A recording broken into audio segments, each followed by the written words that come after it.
Okay, may buntag ka na itong tanan. Hallelujah! Kumusta niyo si Mana?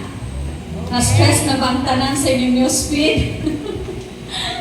Amen. Mag-amputa sa atong nasod padayon mga isuon. Okay, so abrihan nato itong mga Bible in the book of Genesis, Kapitulo 13, versikulo 14 taman sa 15. Akong basahon.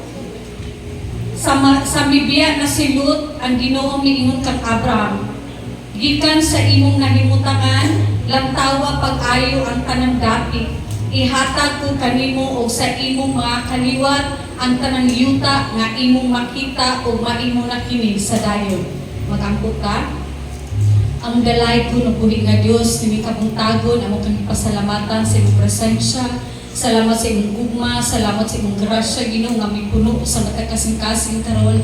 And Lord, naan nga nga takna, Ginoo nga maminaw mi sa imong mga pulong. Salamat sa mga kasing-kasing nga madinawaton, kasing-kasing nga tapuno, kasing-kasing nga receptive, o mapainusanon, Ginoo kang mga kabuntagon. Ikaw makiistorya kanila, o salamat Lord na taguan ko nimo sa imong himaya, nga di ako ang litok karong nakabuntagon kundi ikaw. Lord, I give you all the time karong nakabuntagon in Jesus' mighty name. Amen and amen.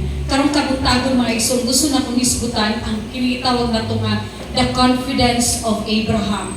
Okay, sa teksto nga atong gibasa kaganina, kung nabantayan ninyo, ang iyang pangalan is Abram. That is his original name. Okay, sa malibog mo, Abraham, then itong gibasa is Abram. So, ang original niya mga pangalan is Abram, mabot ko sa bot, exalted father. Pero, in the book of Genesis chapter 17, diin, gituman na sa Ginoo ang iya, ang saan niya, ngadto kang Abram, nahimo na siyang Abraham. Okay, in fulfillment sa saan sa Ginoo sa iya, ang pag-iusap sa Ginoo iyang pangalan, dili nakatawag nga Abram, nga exalted father, you'll be called Abraham, nga ambot pa sa bot, father of multitude, father of nations. From Sarai, nahimong Sarah po na niyang asawa kay giusab sa Ginoo. And this morning, please allow me to call him Abraham. Okay? Kaya maumay na sianda nato. O karon, gusto nato ninyo makita mga ison ang kumpiyansa ni Abraham. Kaya ani man gud nga account, kung basahon ninyo ang preceding nga mga verses, makita ninyo nga si Lut o si Abraham o iyang mga herdsman ang magbalantay sa ilang mga manat ng giaway na. Okay? Kaya pagtawag sa Ginoo kang Abraham gikan sa Ur of Chaldean sa Haran, padung adto sa Kanaan ni uban kanya si Lut nga iyang pag-umangkon. Unya pag-uban ni Lut ginganha kanila nay nahitabo nga pag-increase sa ilang wealth. Mi-increase, midaghan ang ilang mananap. Mao man ay form of wealth nila before. Dili man pareha sa ato adri nga kwarta. Di ba? Atong currency karon is kwarta. So, dili na nato dalaon kanunay at mga katigayon ang uban, i-deposito sa bangko, na nasa ilang GCash, then kanabang, kaya tawag ani, dali na mapitpit, kagamay. Pero ila sa una, dala-dalaon, nomad pa dyan sila, meaning magbalin-balin pa dyan. So, kung madato sila sa una, obvious kaayo, kay mudaghan man ang mananap. Mudaghan ng karniro, mudaghan ilang kambing, mudaghan ang mga katos, mudaghan ang ilang mga slaves, ilang mga servants, mudaghan ang mga slave girls, inana. So, mailhan mo ang tao nga dato sa una kay daghan na kayo siya yuta, daghan kayo siya, dili na niya mabangko sa una kawala na nila, gidala-dala na nila, bisag magbalin-balin sila. So, ang hitabuan ni Midato si Abraham, Midato po si Lut, ang nahimnang giaway na ang ilahang mga pagbalantay sila manag kay nag-ilog na silang sibsibanan. Laliman bago kagpariho silang inato, pareha midaghan ang ilang mga livestock. Mao na nga nag-ilog na. Dito lagi ka, diri kami nakauna diri so nag-iaway. To settle the dispute, bato kanila, mingon si Abraham ngadto kang Lut nga, dili ta mag-away kay parintira man ta.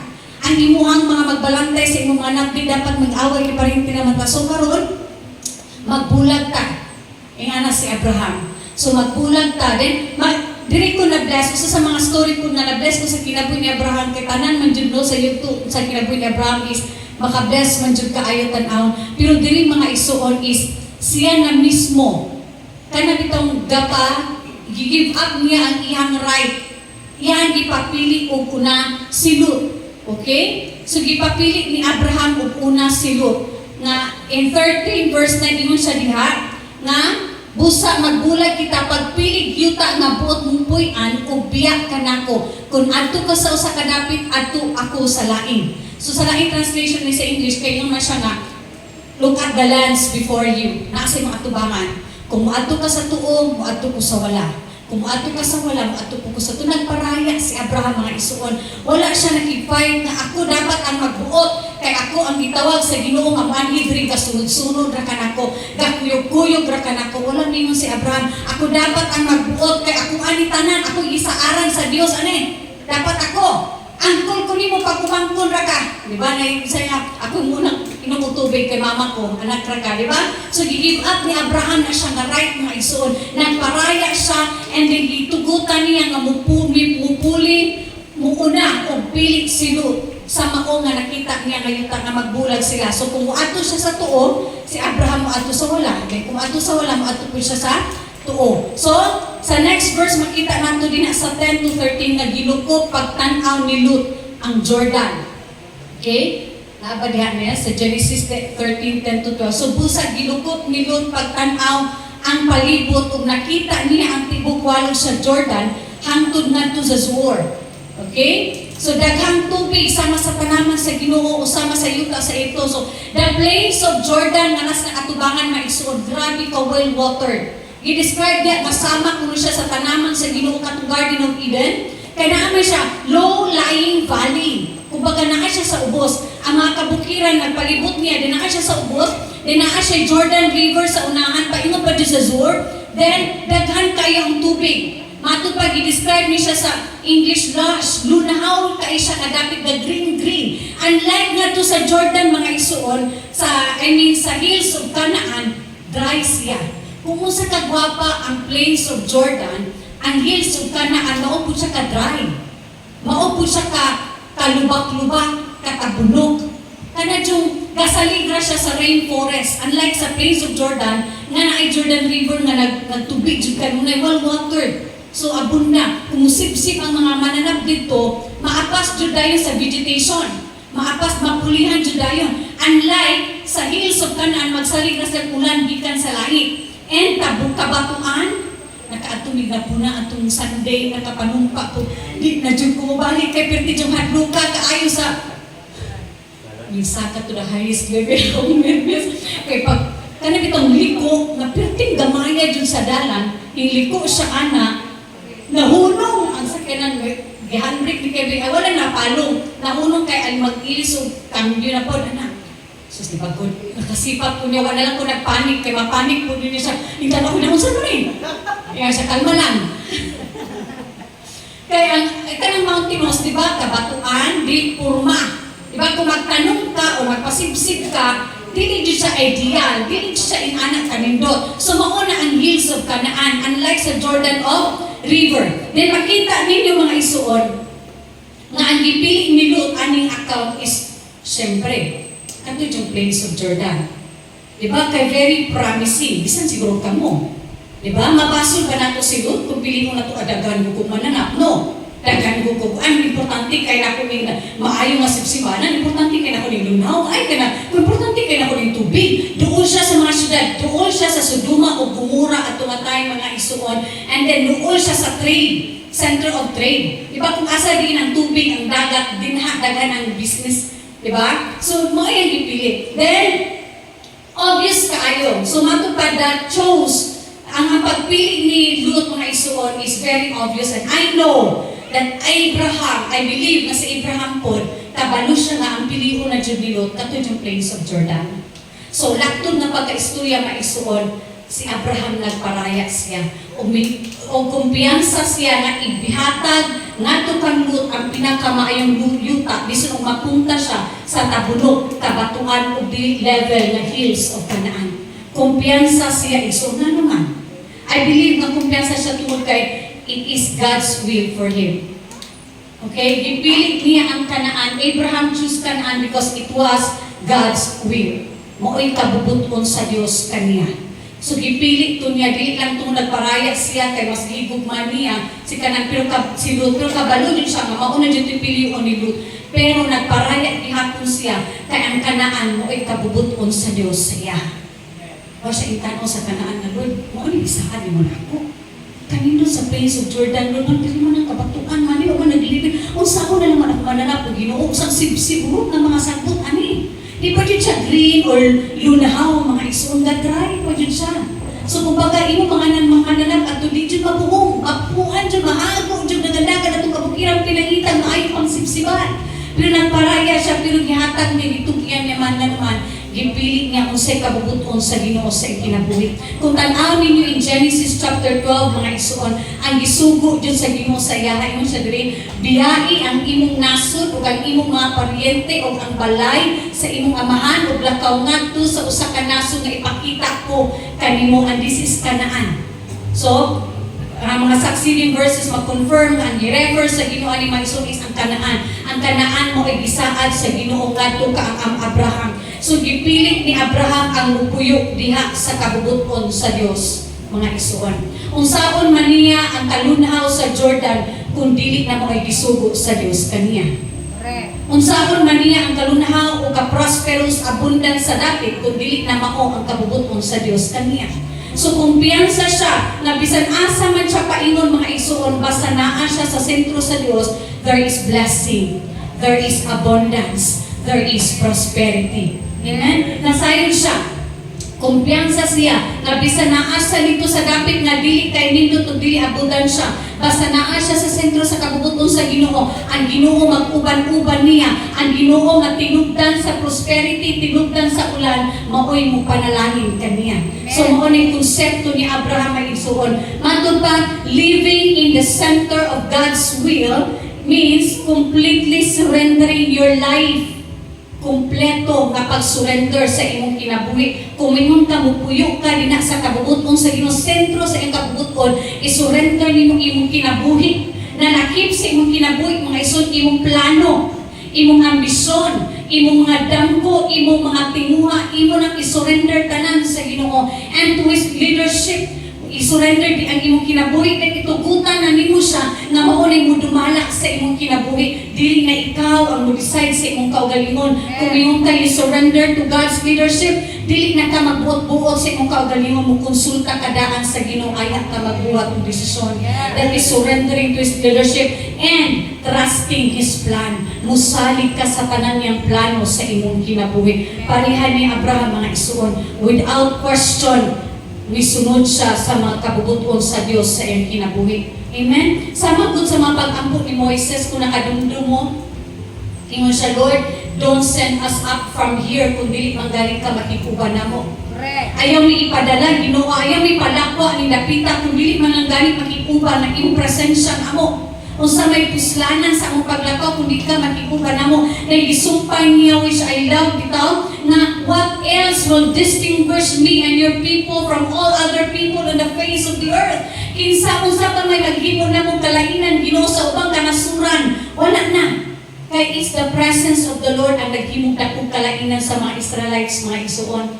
No? Ang presensya sa Ginoo nga naghatag nila supernatural provision, supernatural na protection, supernatural na mga victories. It is the presence of the Lord. Giuban-ubanan sila kanunay sa presensya sa Ginoo mo nang bisan asa sila dapit matingala jud o mahibong jud ang mga tawo nga nagtan-aw nila, maila jud nga naguban ang Ginoo nila. Kumubiya na ang Ginoo kabalo si Moises nga dili na sila mahimong special o nilahi pa. Diba good, if we look around you today, mga isuon, kung mutan-aw kasi mong palibot karon, mutan-aw kasi mong newsfeed karon, diba good, makaingon ka nga, salamat ka Lord na nakaila ko nimo. Diba? Amen! Among mga isuon, ang akong mama o akong papa is man siya. Then ang akong mama is then sila, si mama o papa, ang pinakauna sa among mga henerasyon ang nakadawat o kaluwasan. Sila ang pinakauna, di ba? Sa Diyos, sila dyan ang pinakauna. Gikan sa among henerasyon. Mga isuon, bantugan kaayo nga mga palahubog o mga sugarol. Then, sa side po sa bantugan po kayo mga palahubog. Palahubog. Kaningo nila makaigit na lang sa kahubog, tinungkod na. Sa musay na makaigit sa kahubog, tinungkod na. Grabe ka pala higit. Grabe ka pala hubog katak and then grabe pa jud kaning pasaguliro. Inana ito, silang tanan nga magsuon ako mga pala, hubog pa na sa una, mag-isong bagay. Kaya mahubog na sila na ako usap. Di pa dyan siya makontinto, makigrayot pa dyan na siya. Itabangan na siya sa unang unong kabok sa barangay. Kaya ka na lagi magamhanan o makainom. So, inana ka mo kada adlaw iso murabag halos kada adlaw na isong bagay nga mahitabo, na ay away nga mahitabo, and then na ay mupuyo sa una sa mama o yung anak lalaki, magsumbagay sila. Ano magsumbagay man yan, ng mama. Magsumbagay na magtiayon, magsubilat ayay, ano ba? Then growing up, ita makasaksi ko atong tanan, makaingon dyan ko nga, Lord, salamat kay nakailan mo. Kaya kung wala pa, kung baba pa may nakailan mo, Ginoo, inanak po punta ang among kinabuhi. Di ba good? Makita ni mo isuon nga lahi na jud kaayo ang kinabuhi na ay Ginoo o wala. Amen. Amen. Nakaingon ba po ka na sa imong kaugalingon? Nga maglingit-lingit ka sa kalibutan karon. Lord, salamat na nakailan ko nimo. Bisan ako karon, sa ako man ang pas. Karon mga isong mata na kumabuntang makita na ko akong bana nga naa siya sa iyong office table. Mag-abri siya sa iyong Bible, mag-journal siya, magpasunata siya worship songs. And then pagkagabi, tudluhan niya akong mga anak magluhod, mag-ampo. Then sa mong balay, malipayon mi, nga mga umi, bisa kung sa paninasudan, mag-ampo mi, then say, mag-worship, mag-antam mi, magkantahanay mi. Then every Sunday, malipayon mi, excited mi nga musimba. Ison, klase sa panalangin nga dili dyan ako ibayog sapi. Amen. Kasi nga, kalinaw o kalipay within our family because the Lord is in our family. Yes. Kaya binuangan usahay na ako akong bana nga bisan pag ibaligya ka Gismil, di ka na ko ibaligya. Bisan pag palitong ka Gismil, di ka mukatawa sa panatuha po. Okay, di klase nga panalangin isuon nga di dyan ako ikabaylo usapi. A God-fearing man and a God-fearing family, and makita na ko nga lahi na dyan sa mong pamilya, it's because the Lord is with us. It's a great blessing. Isuon nga dili jud kayong bayran sa tanan. O mo ni klase sa panalangin nga nakit-an ni Abraham, mga isuon. Ang panalangin nga gitan-an ni Abraham is dili lamang material. Though gipili niya ang hills of Canaan, pero naa siya kasiguruhan. Right? Naa siya kasiguruhan, uban niya ang Ginoo, uban niya ang Dios nga naghimo sa langit ug sa yuta tinubdan sa tanang pahanti. Then naa siya kalinaw in his heart, naa siya kalipay. Malipayon siya sa iyang desisyon nga ihimo, unlike kay Lut, mga isuon. Though gipili niya ang plains of valley, kalagi abundansya kaayo, ang plains of Jordan, pinaaba siya kalinaw. Nagpaduol siya sa sala, nagpaduol siya sa tentasyon, o makita nato nag-ikot dito sa Genesis bitaw, nakatong Sodoma o Gomora is grabe kadautan, then nagpaduol siya dito. Nagpuyog siya dapit dito. Then niabot ang panahon sa mga next na mga verses, nga himpuyog na John. O nagpaduol pa lang siya itong una. Nadungga siguro niya nga-video kasi naiwaya, nag-disco, nag-iyaro ko sa nag-ibog pa kasi himpuyog na John sa malugay sa Sodoma. Pagpuyog niya sa Sodoma, nahimo pa John siya na ikatungdanan, kanaan na siya din sa gates. So himpuyog na John. Ang nahiko kabaluta o sinitabo sa Sodoma o Gomora, mga isuon, gilaglag siya sa Diyos. Amen? So, si Abraham doon ipili niya ang hills of Canaan. Nagmalipayon siya, kana siya assurance and peace that the Lord is with him. O inana ang panalangin. Ang mga material, mga butang, mga ison, I tell you, musunod na. God Himself is our blessing. Amen. Kaluwasan itself is our blessing. Amen. Nagabatong ka Diyos sa iyong kinabuhi is already a blessing, mga ison. Kung naghatag ni mong kalainan sa mga tao, wala makaila sa Diyos, tanawa ilang mga kinabuhi, o tanawa ilang kinabuhi ni mo lahit, radyo kaayon. Now let's check ourselves. Naabata sa sentro sa kabubuton sa Dios. Kung tanaw ni mong kaugalingon karon, naaba ka sa sentro sa kabubuton sa Dios. Or naaba kay mga pagpili or mga choices nga gibuhat karon, sentro ba diha sa kabubuton sa Ginoo. Kung naaman igsuon, dili palate ang tanan, you can go back to the Lord. Panamini ang nahitabo kang Lut, nagipili niya ang butang nga nagpaduol kaniya sa sala, kay dili tanang maayo panalangin. Dili tanang nindot panalangin. It's a trap, mga isuon. Importante nga hibalan nimo ang kabubuton sa Dios. How to know God's will? You read the Word of God. Basahon nimo adlaw-adlaw ang pulong sa Ginoo o mamati kaniya kanunay. Mao na importante. Ang sa nimo pagkabalo nga kanunay kang kadali inibasa sa Bible akaw kada yun. How can you hear God's word? Sa unang panahon, makita ninyo ang kinabuhi ni Abraham. Kanunay siya naghimong altar. Ang altar, matud pa, it is a place of sacrifice. Kung maghimong kang altar, dili pariha karong kadali, nga naray siminto, naray grabas, naray bato. Diba? Dawat limpyo. Sa unang panahon, maghakot pa sila mga bato. Maghakot pa sila gagmay nga mga bato. Magtapok pa sila, magamak pa sila yuta aron mag-akod tong mga bato gamitan nila. So it takes time to make the altar, and altar, my soul, is the table of the Lord. Sa unang panahon, maunay place of communion nila ngadto sa Ginoo. So ikaw karon, dapat makikistorya ka kanunay sa imong Dios kung gusto ka naa ka kanunay sentro sa iyang kabubuton.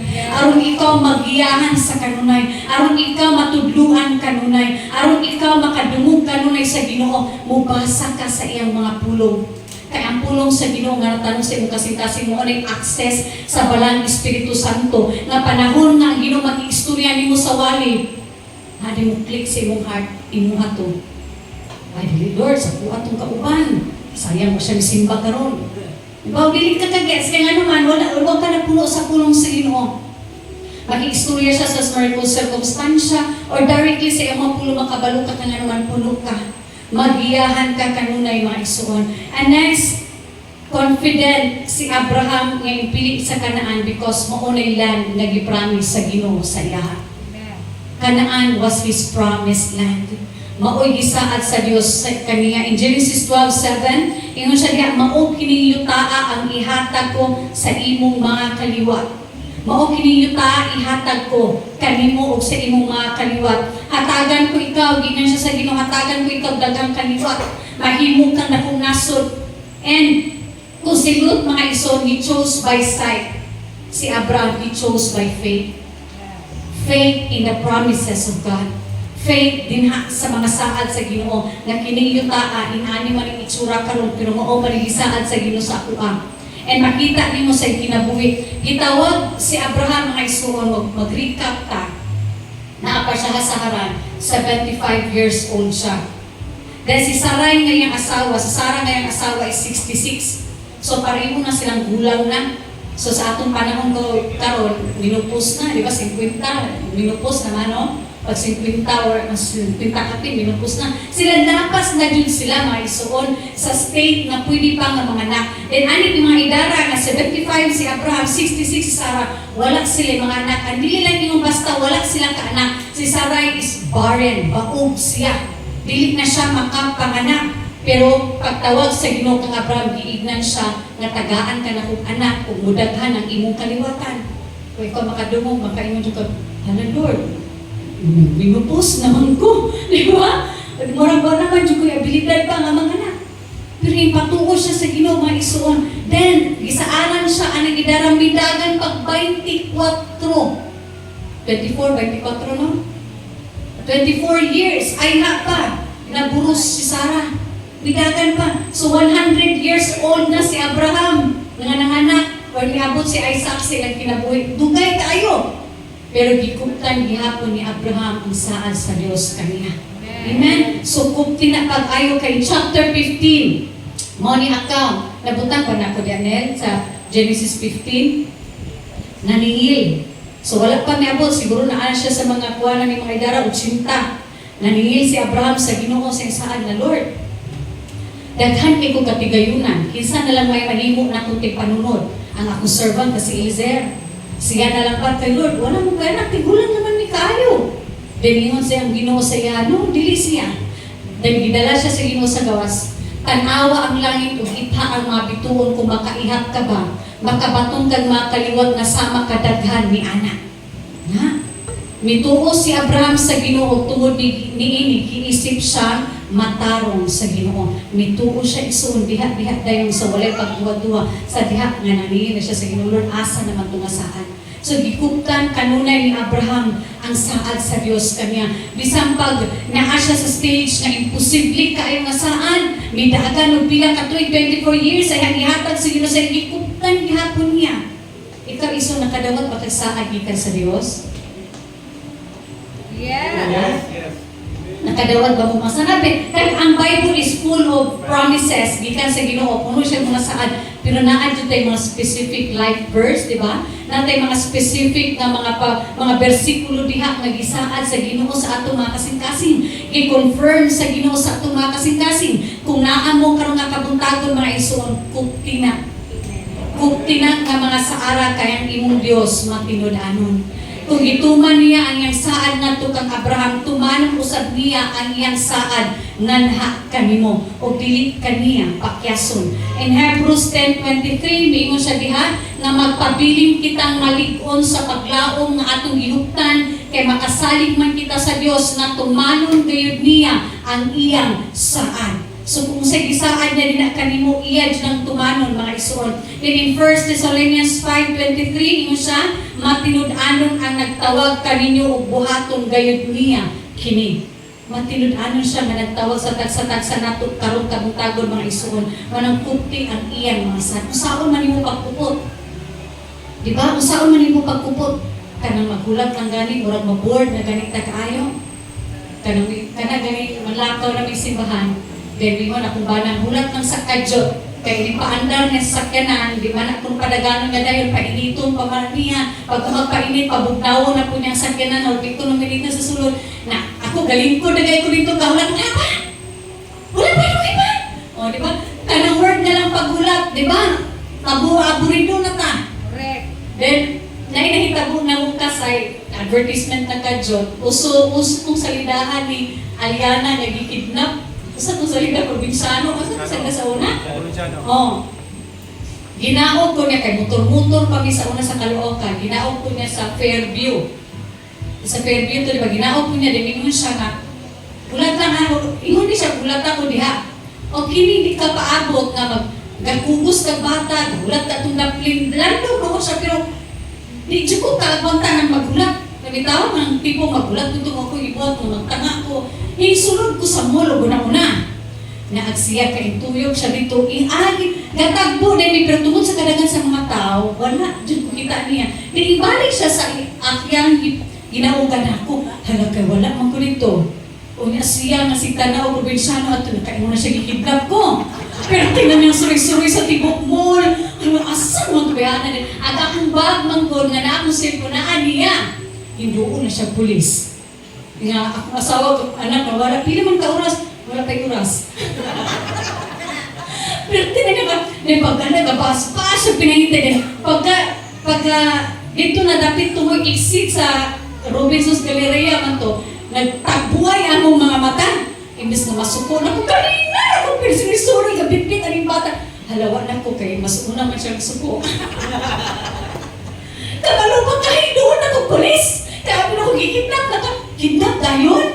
Di ba pwede nga naglilisay lang ta? So inanatungod na wala ni ako nakapaabot, na-trouble dyan agamong lakaw ato kay gisapot naman yung siya pinangita na ko. Lali magkagato na siya pulis.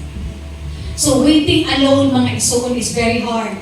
So unsa na lang ka na nagulat ka, nagkupot ka sa saad sa Ginoo din apa dyan mga tentasyon. Paabot na lang gamay, Jake, kay maabot na dyan yung iandam na kung the best para mo. Lord, nagdagan pa dyan kayo manilintal. No, ang pagpaabot piso, din na apo dyan manintal, apa dyan si pagmuhin ni mo, buhiin na. Di na mo abot, nalintal na ka. Diba? So dagan usaon ni mo pagkupot ang saad sa Ginoo mga isuon.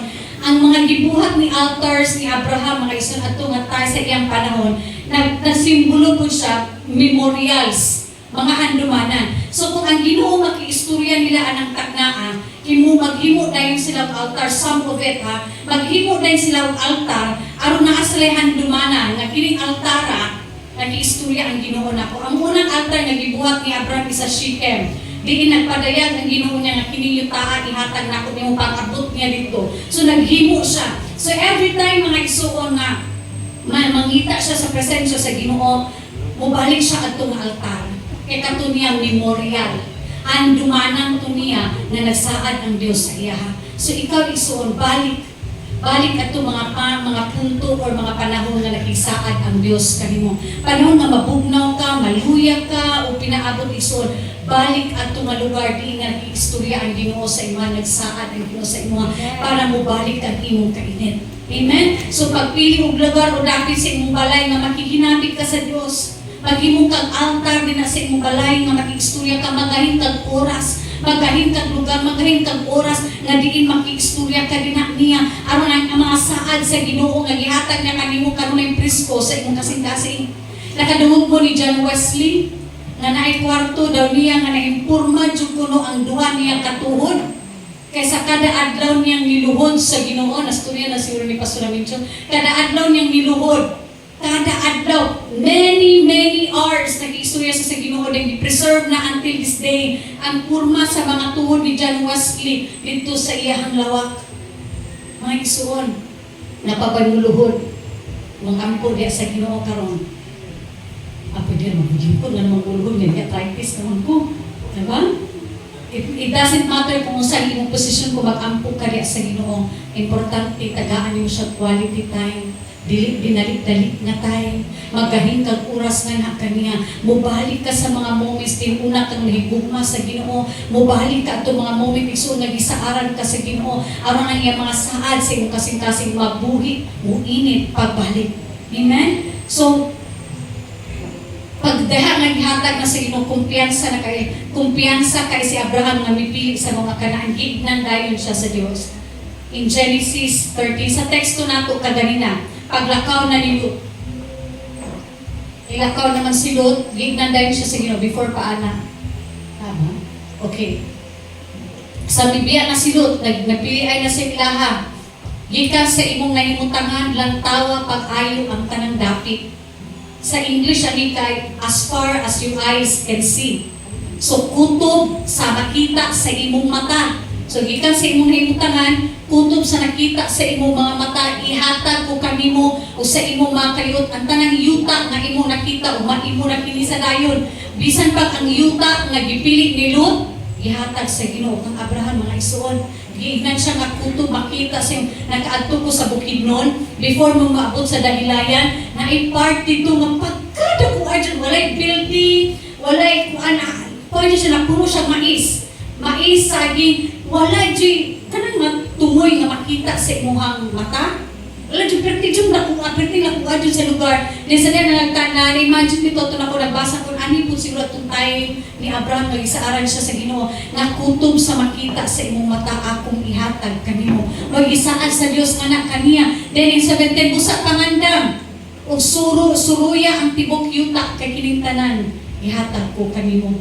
Pangandam na, lakwa na, suruya na, kagihatag na sa di ba kung kaninod ka inasaad mga isuon? Si Lot usay nahitabo ni Lot, di ba? After gipili niya ang Pinso Valley, wala pa siya nakabaton og kalinaw, nabihag siya. Kaya na yung mga hari na misulong sa Sodoma o Gomora, na-captive. Nahimo siyang bihag. Then miadto si Abraham para luwason siya. Then naka-decide ang Ginoo nga laglagon. Usa po ni sa mga encouragement nako mga isuon. Ang kinabuhi ni Lot atong giluwas siya niya sa Ginoo. Sa diha nga ingon ang Ginoo nga laglagon na niya ang Sodoma o Gomora, nadumduman niya si Abraham. Di ba atong laglagon na niya? Dito nadumduman niya si Abraham, pinaagi kang Lot, kay nakabaluman ang Ginoo nga si Lot tuwa dito nga pag-umangkon ni Abraham. So nadumduman niya isuon, and then pagkadumdum ni sa Ginoo ingon dayon siya nga itago ba nako ni kang Abraham? Di ba gud nindot kaayo? Itago lang ni usa sa mga title ni Abraham dili lamang father of multitudes, a friend of God. Kay mo diya kag friend is very close, then kahinabi nimo kanunay. So giingnan niya si Abraham nga na siya planong laglagon ang Sodoma o Gomora. Umotong time nakibargain dayon si Abraham sa Ginoo nga laglagon nimo kung naay matarong, and sadly walay bisan usa nga matarong, lakip man sigot nga pagkumangko ni Abraham.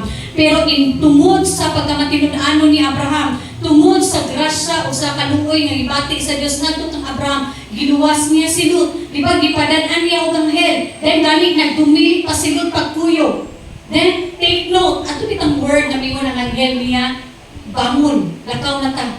Naa ba kay mga kaliwat pa, naa ba kay mga relatives. So, sa kuan nga pagka-swimming suon, ang ginawa ang atong time pag-adto sa Angel kaluwason sila dili lang ang pamilya ni Lot, dili lang iyang mga anak, iyang asawa, tanan kuno niyang relative, mga in-laws, mga close pa, silang tanan, no? Tungod sa pagkamataro ni Abraham luwason. Then gidagan, pero nag-hesitate ang mga in-laws, ingon sila basin binuang ra. Gani si Abraham nag-hesitate pag-hesitate na jud Lot, gibiran na jud siya sa Angel, bidagan sila. So, ang tanan niya gihaguan ni Lot mga igsoon panas nawala jud. Diba? Ang yan, after nga, abundansya, prosperity, nawala jud siyang tanan. Yan kinabuhi, udwa ka na yung asawa pati nawala. And it's encouragement for me, kinakot ko yung mga loved ones o mga people who is close to me.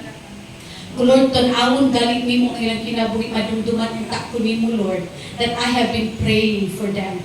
Amen. Na Lord, I have been, Lord, nagtuo nga one day, luwason jud nimo silang Ginoo.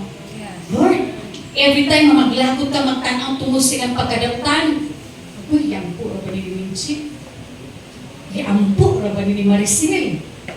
Madumduman ka niya isuon. It's an encouragement for all of us this morning na kung naa kay mga tao nga yampo who is close to you and dear to you, ayaw undangi kay God will honor your faith. God will honor your prayers. Amen. Padayon silang iyampo kay ang kuan sa ginuluwason jud sila tanan. Then nawala ang tanan kang Lot. Then o nang ingon sa Matthew 16:26 na mag-unsa man pumaangkon nimo ang tibuok kalibutan pero mawala malaglag ang imong kanag. Unsaon man nga ito ang pinakadato, unsaon man nakaangkon ka sa tanang bahandi sa kalibutan pero ma-imperno na di ka. Malaglag ang imong kalusan, ikaw ang pinakasikat, ikaw ang pinakadagang yuta pero malaglag ra di ka igsuon. It's not bad nga mangandoy tag nindot nga mga butang. Hello? It's not bad nga mangandoy ta, it's not bad nga mag-dream puta na mahimot ang successful. Ikaw lang ba? Ikaw lang ba nangandoy nga magmaayo ang imong kinabuhi? Hello? Your maker. Ang imong magbubuhat. Pagtakdo pa lang niya sa imong mga kabukugan, sa sabakan sa imong inahan, nakabalo na siya sa imong ngalan. Giandam na niya ang mga plano nga iyang gitakda para kanimo. Ingon siya in the book of Jeremiah that He has prepared a wonderful plans to prosper you and not to harm you. So dili lang ikaw ang nangatig maayong kinabuhi para sa imong kaugalingong igsuon, ang imong magbubuhat ng handli o maayong butang para nimo. Ingon si Jesus Christ nga miani siya diri sa kalibutan to give us life, abundant life. Then ubang nga translation, rich and satisfying life. Ang Ginoo sa Ginoo, dato abundansya o satisfying nga kinabuhi ang giandam para sa Ginoo sa imo. Manang ayo pag-ingon nga ikaw ray naningkamot para sa imong kaugalingon. Hey, na ang Dios nga isuod. But hibalaan nato that His ways are higher than our ways. Yeah. His thoughts are higher than our thoughts. Lahi iyang mga pamaagi, lahi iyang mga plano para sa imuha. And He knows what's best for you. Manang kinahanglan imo siyang saligan. Musalig ka dan kaniya. Ibutang nimo ang imong kaugalingon ginasintro sa iyong kabubuton o mugupot ka sa mga saad na giandam niya para kanimo. Kay ingon siya in the book of Ephesians na kaya niyang muhatag labaw pa sa imong pangayuon, labaw pa sa kaya nimong hunahunahon. Ngunit kaya ihatag sa Dios nimo mga igsuon. Nakadungdong ko sa post sa itong isang kapastura na classmate na ako sa Bible School. Natuwa na karon siya sa Dunbig Lampasan. Mga lakas, mga burluloy ba? Kana bitaw mga tag-20, tag-50, baghana, mga fashion. Yan, pagkakadaghana dyan, naglunok na to sila, pinipitsura niya, tanan. Itagsa-tagsa niya, di ako kong ipangtanaw. Then, kaya mahilig lang yun siya buloy. Mga pikit lang sa karon kaysa langit na ang bulawan. O di ba, God? Malipayo siya, bisan o katulang ng mga burloy kay she is awaiting nga na siya bulawan ngadto sa langit. Di ba? Magkontento o malipay ta sa tanan nga ihatag sa Ginoo sa ato ang mga isuon. Kay tuan ang tanan sa langit iandam. Na dili kayang kawaton o dili kayang madugta. Just let us continue to be faithful unto the Lord. Kay matud pa ang true success para kanato nga mga anak sa Dios, ingon siya diha nga becoming. Amen. True success. Gusto na ko mabasa dyan natong tanan. Tatong last. Kung saan ang tinuod na success o kalampusan, dili mga balay o dagong sakyanan diyan. Becoming all that God wants you to be. Nahimok ka kung sa dyan ang gusto sa Diyos para kanimo. Doing all that God wants you to do and hearing Him say, well done, good and faithful servant, Enter into the joy of your master. Mao ni tinuod na success mga isuon. Kaya ang tanan nga imong pagpaningkamot diri sa kalibutan mabiyaan ra jud na tuwa sa langit dito ta magtigom. Amen? Atong pakpakan ang atong buhi nga Dios karong kabutado mga isuon. Salamat sa mga pulong sa Ginoo nga nagdasig ka nato. We learn from the life of Lut o nakakatang punta sa kinabuhi ni Abraham nga ang kinabuhi ni Lut na pursu siya sa unsay makita sa iyang mata nindot gisiguro niya ang iyang kaimtan diri sa kalibutan pero nalayo day pud siya sa Ginoo. But Abraham giuna niyang kabubuton sa Ginoo bisan og lisod ang iyang kaimtan at the moment pero gi-prosper siya sa Ginoo at the end. Si Joshua usa sa mga descendants ni Abraham ingon siya, not one of all the good promises sa Ginoo daw ang wala natuman, tanan natuman. Inaanak ka matinud-ano ng atong buhi nga Dios. Atong iduko atong mga ulo magangkuta. Our Heavenly Father, puno sa pagpasalamat ang among kasing-kasing karon. Na ikaw kanunay nakikuban na mo, you're gracious, may gumaw kanunay ka na mo. We thank you for that plan, Lord, that you have prepared in our hearts. Nga kami po na i-promised land. Nga kami po Ginoo na ipanalangin na reserve para mo walay bisag kinsa makakuha nini from us. O salamat kaayo Ginoo nga ikaw magapanalangin adto nga mga pulunga nga natanong sila makasing-kasing reminder o mga himong kanunay kanila o Dios sa tang-adlaw silang kinabuhi until the day na amo na kang makauban. Kay mo'y aim na mo Ginoo nga ikatapos na unya ning tanan tagbuon ni Ginoo, well done, my good and faithful servant. Enter into the joy of your master. Among gibalik kanimo tanan imong himaya ug mga pagpasalamat sa ngalan ni Jesus.